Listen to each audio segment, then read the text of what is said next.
Welcome to news అడ్డా. నేను వందన. ముందుగా headlines. Sankranti రద్దీకి ఊరట. 6 ప్రత్యేక సర్వీసులు ప్రకటించిన రైల్వే. బాల పురస్కారం అందుకున్న క్రికెటర్ వైభవ్ సూర్యవంశీ. 2026 నూతన సంవత్సర వేడుకలు. డిసెంబర్ 31 వరకు తనిఖీలు. ఒక్క ప్రెస్ మీట్ కే రేవంత్ కు చెమటలు. కేటీఆర్ ఎత్తేవా. ఇక వివరాలకు వెళితే, సంక్రాంతి పండుగ సందర్భంగా ప్రయాణికుల రద్దీని దృష్టిలో ఉంచుకొని దక్షిణ మధ్య రైల్వే కీలక ప్రకటన చేసింది.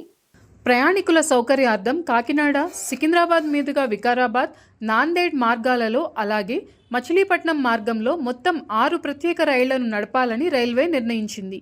ఈ ప్రత్యేక సర్వీసులలో 2 రైళ్లు కాకినాడ నుంచి సికింద్రాబాద్ మీదుగా వికారాబాద్ వరకు నడుస్తాయి.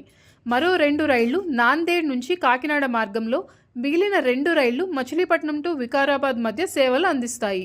బీహార్కు చెందిన 14 ఏళ్ల యువ క్రికెటర్ వైభవ్ సూర్యవంశీ అరుదైన గౌరవాన్ని అందుకున్నాడు.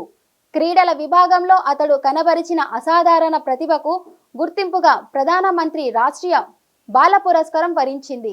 ఢిల్లీలోని రాష్ట్రపతి భవన్లో జరిగిన కార్యక్రమంలో రాష్ట్రపతి ద్రౌపది ముర్ము చేతుల మీదుగా వైభవ్ ఈ పురస్కారాన్ని స్వీకరించాడు.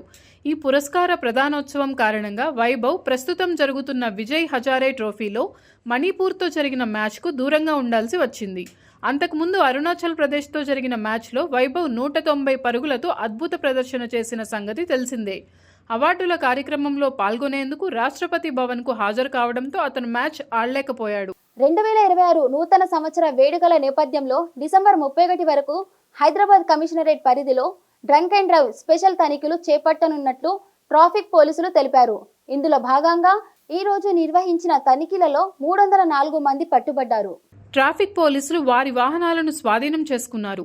మద్యం మత్తులో వాహనాలు నడిపితే కఠిన చర్యలు తీసుకుంటామని పోలీసులు హెచ్చరించారు. వాహనదారులు బాధ్యతాయుతంగా వ్యవహరించాలని సూచించారు.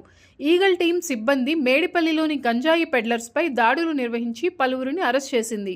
మేడిపల్లి పోలీసులతో కలిసి ఈ దాడులు నిర్వహించారు. నిందితుల నుంచి 3 కిలోల గంజాయిని స్వాధీనం చేసుకున్నారు.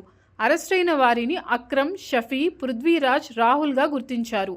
పృథ్వీరాజ్ కోవిడ్ తర్వాత ఉపాధి కోల్పోయి ఆ తర్వాత ఒడిశా నుంచి గంజాయి తెచ్చి సరఫరా చేస్తున్నట్లు గుర్తించారు. సీఎం రేవంత్ రెడ్డిపై బీఆర్ఎస్ వర్కింగ్ ప్రెసిడెంట్ కేటీఆర్ తీవ్ర స్థాయిలో విరుచుకుపడ్డారు.